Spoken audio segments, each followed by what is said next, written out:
কি করে বলবো বা কি থেকে শুরু করব কিছুই বুঝতে পারছি না।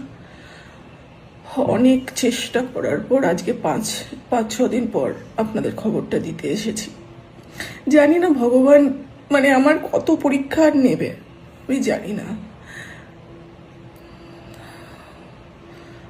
মানে কি জানি কি কারণে এরকম করছে আমার সাথে, আমি কিছুই জানি না।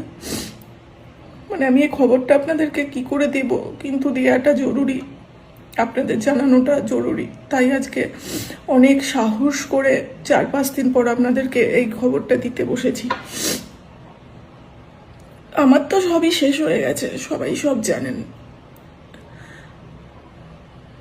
আমি এখন এটাই শুধু বলবো, আপনারা বুঝে নেবেন আমি যে পরিস্থিতির মধ্যে দিয়ে এখন যাচ্ছি, আমার সুন্দরীও ঠিক সেম পরিস্থিতির মধ্যে দিয়ে যাচ্ছে।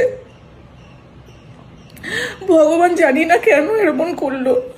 আমি তো মানুষ, আমি বলতে পারছি, কাঁদতে পারছি, কষ্টগুলো মানুষের সাথে শেয়ার করতে পারছি, কিন্তু আমার সুন্দরী তো পারছে না। আপনারা নিশ্চয়ই বুঝতে পারছেন। আমাদের সুধা আজ 4-5 দিন হয়ে গেছে নেই।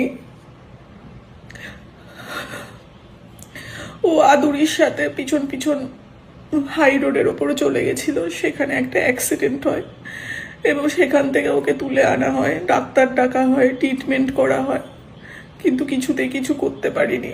সুধাও চলে গেছে।